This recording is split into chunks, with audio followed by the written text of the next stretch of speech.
Olá, meus queridos, tudo bem com vocês? Professor Gilmar na área, tranquilo? Vamos nessa então para a nossa aula de variação linguística.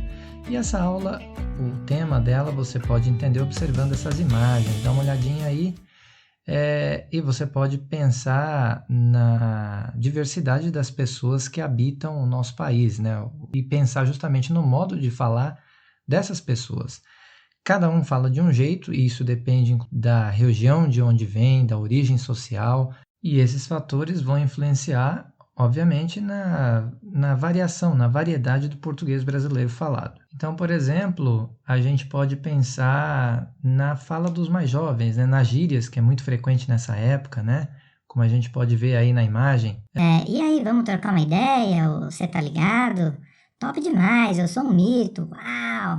E também tem a questão das regiões, né, ou da origem social. Se você pensar aí na fala dessa imagem que representa um caipira, né? Ou você quer prosear um pouquinho? Oxe, farta do que fazer, moço. Tudo bem? Então essas expressões aí mostram um pouquinho do que é a variação linguística. E a variação linguística, a variedade do português brasileiro, também está relacionado a um fator ligado à função social, ao papel social de cada um dentro, obviamente, da sociedade. Então, por exemplo, quando você está na sua casa, você tem o papel social de filho e os responsáveis por você enquanto filho serão os seus pais, o seu pai, a sua mãe, né? E na escola, por exemplo, você tem o professor, que lá assume o papel social de professor, que em outra situação assumirá outro tipo de papel social, enquanto pai, filho e assim por diante. Esse papel social vai influenciar também nos modos de falar, na maneira de falar. Então, por exemplo, ótimas notas, filhão. A maneira como o pai se refere ao filho, né, todo empolgado por conta da ótima nota. E o filho, obrigado, né, com uma forma de respeito, né, e consideração pelo que o pai acabou de considerar sobre sua nota. Há as variações, a variedade ou as variedades do português brasileiro também são geradas por conta do regionalismo, né, das regiões, a questão da situação geográfica ou regional. O fato de pessoas ocuparem um mesmo espaço geográfico dá origem a diferenças na pronúncia, no ritmo, no sotaque, no vocabulário, né, escolha vocabular. Né? Então, por exemplo, você tem a fala do pernambucano, do mineiro, do gaúcho, do mato-grossense, do fluminense, certo? Isso é por conta dessa variação linguística gerada por situação geográfica. E tem a questão da idade, como já havíamos falado também, né? Os mais jovens que usam as gírias e tudo mais. E existem dois tipos de registro: o registro coloquial e o registro formal. No registro coloquial, o uso que se faz é da língua de uma maneira mais solta, né? Mais livre, longe da formalidade do que pede a norma padrão. Então, um exemplo: adoro jogar conversa fora com meu avô. Isso seria um registro coloquial dito por um garoto, por exemplo. E o registro formal correspondente a essa fala do garoto, imaginemos o avô dele dizendo: adoro conversar com meu neto. Então aí você tem o emprego do registro formal. E que conjunto de regras dita o que é formal ou informal? É a norma padrão, que é justamente esse conjunto de regras que diz como a língua deve ser utilizada em situações de maior formalidade. Então, a norma padrão é esse conjuntinho de regras e que estará presente nas situações de maior formalidade. Por exemplo, no noticiário de TV, nos livros paradidáticos, nas histórias ficcionais, na maioria das histórias ficcionais que você lê.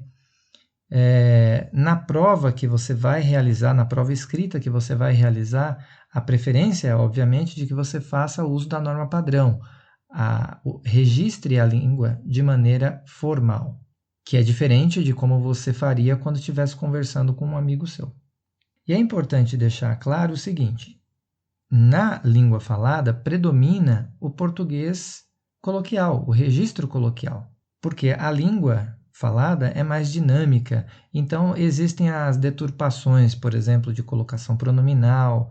Em vez de a gente dizer buscá-lo, a gente fala buscar ele, buscá-la, buscar ela. e assim por diante. Também há as deturpações de concordância verbal, concordância nominal, por exemplo. Nos textos, em geral, há a predominância da norma padrão, né? a colocação formal, né? O uso formal da língua. Mas há os textos em que há a representação da fala. Por exemplo, nas tirinhas, né? A tirinha tem a característica de linguagem formal, porque ali é uma representação da fala. E também as canções. Por exemplo, a canção Asa Branca, do Luiz Gonzaga. Nela a gente pode ver as características do português falado, desse registro coloquial da língua. Então, por exemplo, a primeira estrofe, né, da canção que diz: quando olhei a terra ardendo, qual fogueira de São João, eu perguntei a Deus do céu, ai, por que tamanha judiação? Então aí a gente pode ver algumas características da língua falada, né? E dessa variante aí popular, né? Em que há essas trocas, né? Por exemplo, do LH por I, em vez de olhei, olhei. Essa inversão de consoante antecedida a vogal E, né? Em perguntei, preguntei, né? Porque aí há uma representação de quê? A identidade do sertanejo, do homem do sertão, né? Essa letra procura representar esse homem que fala desse jeito. É um homem que não vai falar plantação, mas vai falar plantação. Não vai falar o verde dos teus olhos, mas vai falar o verde dos teus olhos, né? O verde dos teus olhos. E assim vai.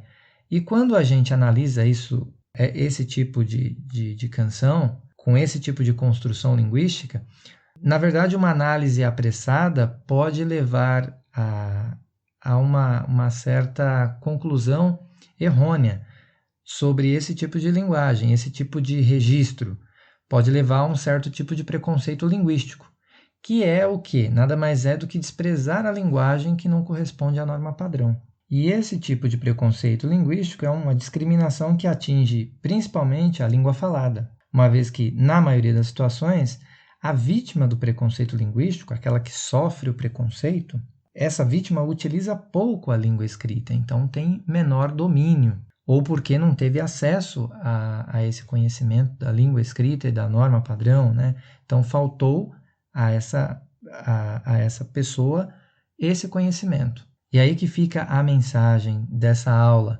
Você deve se sentir, sim, feliz por poder ter acesso ao conhecimento da norma padrão, mas, acima de tudo isso, o que você deve realmente entender é que você precisa respeitar todo e qualquer tipo de linguagem, modos de falar, porque isso é respeitar a identidade cultural de cada povo, e isso está acima de qualquer coisa, de qualquer conhecimento. Muito bem? Então, por hoje é só. Espero que tenham gostado. Se você não se inscreveu no canal, se inscreva, curta essa aula, deixa o seu joinha aí e até a próxima. Bye, bye!